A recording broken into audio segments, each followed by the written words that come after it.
"If you don't like your wife, I can be the second," said the Apache woman, but the cowboy had no wife.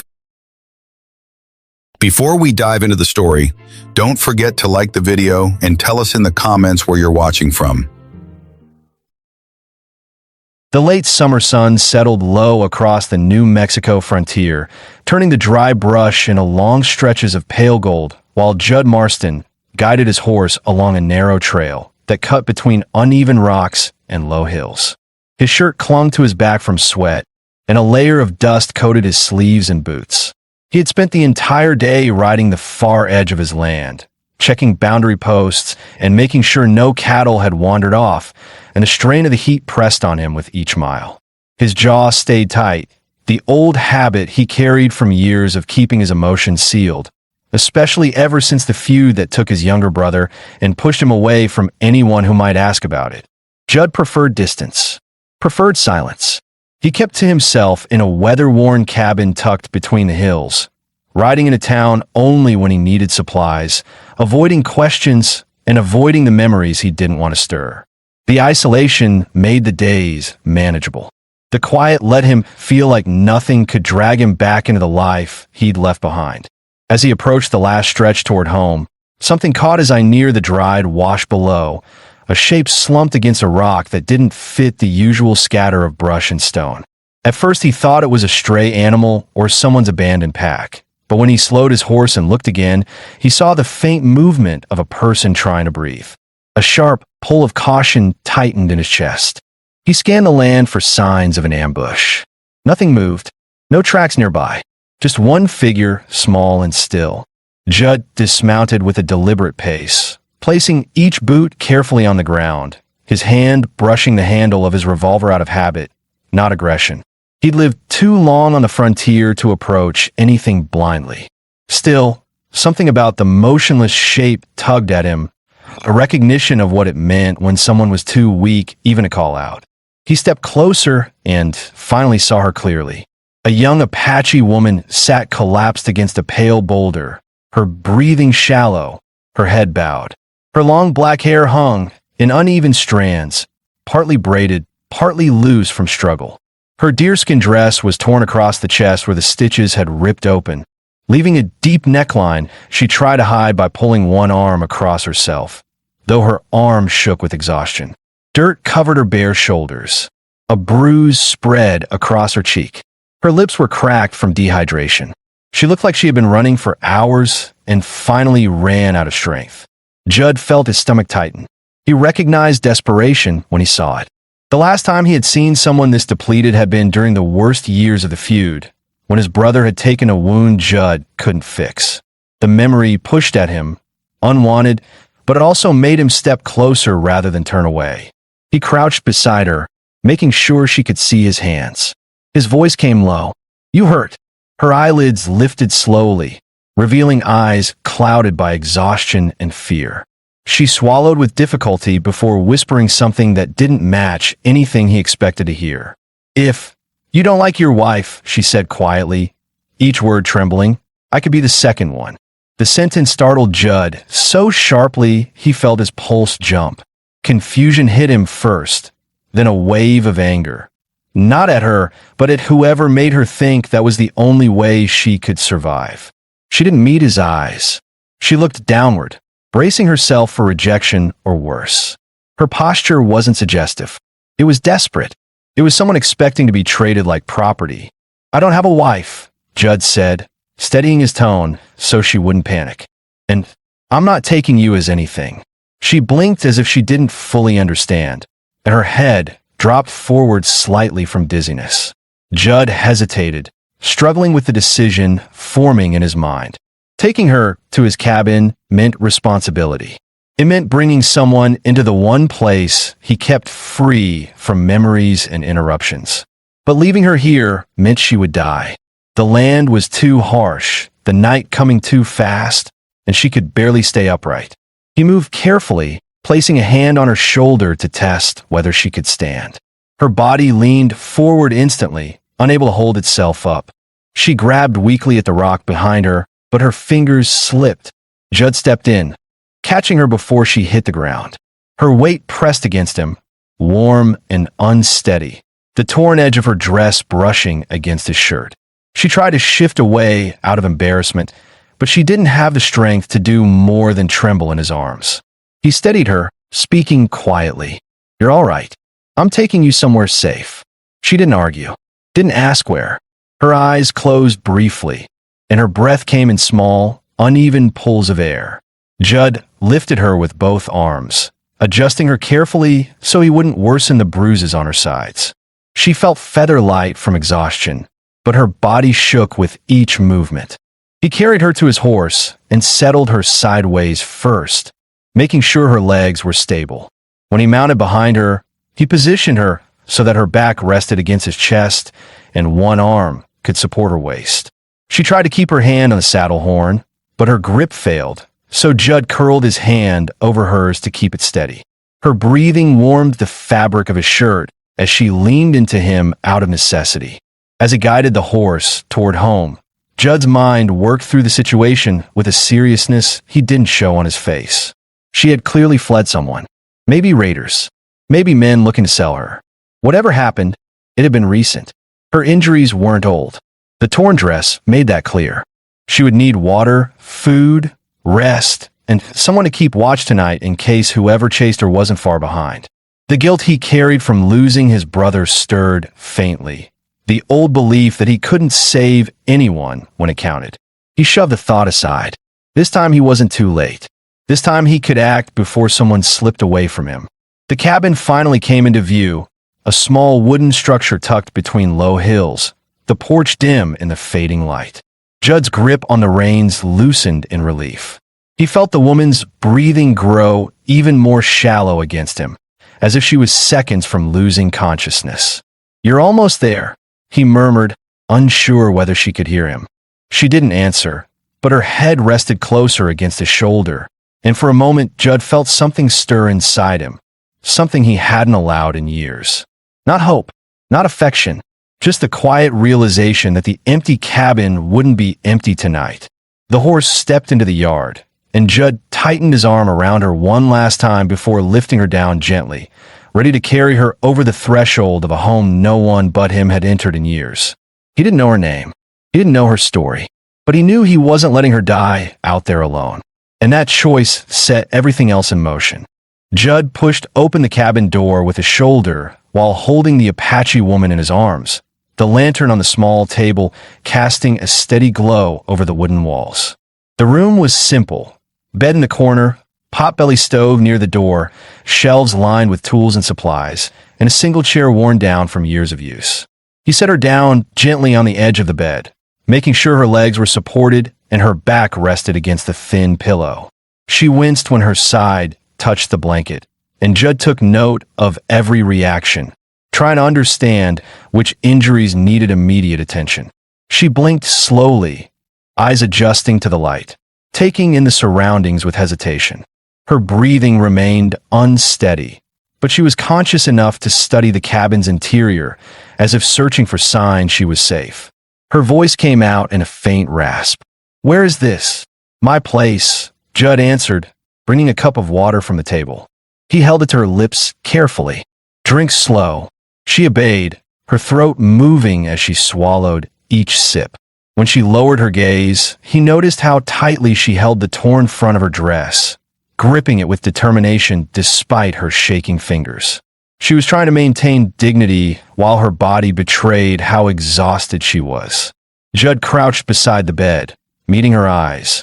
"I'm going to fix that tear so you don't have to hold it. But not before you tell me if someone's chasing you. I need to know what might show up at my door tonight." Her expression tightened with fear, but she didn't look away. She took a breath that trembled at the edges, then spoke. "Men from the foothills came 2 nights ago. They took everything from the place I was staying. I hid in the rocks until they left, but one of them saw me run. They followed for a while." Her voice dropped lower. "I think they still might." Judd felt his stomach drop, not out of fear for himself, but because bringing her here meant he now shared the danger. Still, he didn't regret the decision. He had lived with danger before. He could handle it now. He stood, crossed the room, and checked the rifle by the door, making sure it was loaded. The woman watched him with a mixture of gratitude and uncertainty. "What's your name?" Judd asked without turning. "Sora," she said quietly. "My family call me that." He nodded once, storing the name firmly in his mind. Judd Marston, he offered in return, knowing she deserved to know who had taken her in. He moved back to her side with a basin and a folded cloth soaked in cool water. When he pressed the cloth lightly against the bruise on her cheek, she sucked in a breath but didn't pull away. He worked with slow, steady movements, watching her reactions carefully. She flinched when he reached her shoulder where the dress had ripped. The edges of the tear were stretched and uneven, revealing more of her than she wanted, and Sora's cheeks warmed with embarrassment. "I'll step back while you adjust the blanket," Judd said, his tone gentle but firm. He turned away immediately, focusing on the stove to give her a moment. He heard the soft rustle of fabric, her breathing uneven as she tried to cover herself properly. When she finished, she murmured, "Okay." He returned with a strip of cloth he had cut from an old shirt. "Just to hold the dress together for tonight," he explained. "You tell me if anything hurts when I tie it." Sora nodded. Her hands trembled slightly as she moved the blanket aside, just enough for him to reach the broken seam. Judd tied the cloth in place with careful restraint, not looking anywhere he didn't need to. She studied his face closely, as if trying to decide whether he was the kind of man she could trust. When he finished, he stepped back again. "That'll hold until morning." Her shoulders loosened a bit. Not fully, but enough to show relief. "Why help me like this?" she asked softly. Her voice wasn't suspicious, just tired, confused, and searching. Judd leaned back on the chair across from her. "Found enough bodies in my time to know one more doesn't fix anything," he said honestly. "And you didn't get here by choice." The answer seemed to settle something inside her. She pulled the blanket a little higher over her legs and looked around the room again. Her gaze stopped on the shelf near the stove where a small wooden carving sat. A horse with uneven legs, clearly made by someone who had been learning the craft. She tilted her head. "Yours?" she asked. Judd followed her eyes. "My brother made that when we were younger," he said. His voice thinned for a moment, not from emotion he showed outwardly, but from the memory pushing forward. "Haven't touched it since." Sora nodded slowly, sensing the weight in his tone without asking for details. "He's gone." "Yes," Judd said, simple and direct. Sora absorbed the answer quietly, as if understanding loss was something familiar to her as well.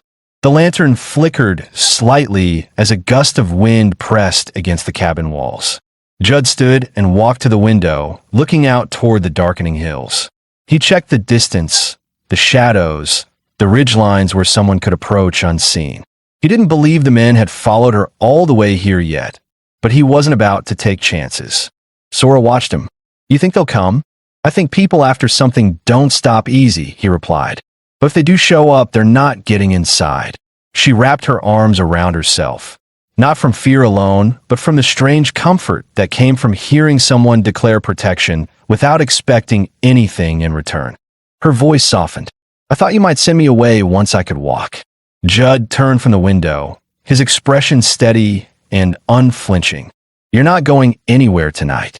You're hurt, you can barely stand, and it's getting cold. You stay here until you can keep yourself upright."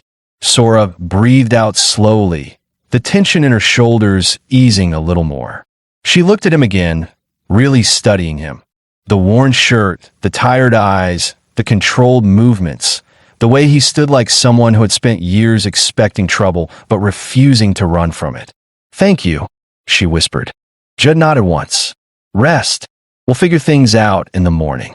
He placed an extra blanket at the foot of the bed, tightened the latch on the door, and set another piece of wood into the stove to keep the cabin warm through the night. Sora lay back carefully, resting her head against the pillow, watching him through half-closed eyes. The room fell into a steady quiet, broken only by the soft crackle of the stove and the slow rhythm of Sora's breathing as she drifted toward sleep. Judd remained in the chair with his rifle leaning against his leg, his eyes fixed on the door and the dark outside. He wasn't used to sharing his cabin. He wasn't used to letting someone sleep within reach. But tonight, he didn't feel the usual weight of isolation pressing against him. Someone was here, someone who needed protection, and he wasn't going to let anything come through that door. The wind settled outside as night deepened, and the cabin took on a stillness Judd rarely felt when he wasn't alone. He sat in the chair beside the door with his rifle balanced against his leg, his elbows resting on his knees as he kept watch.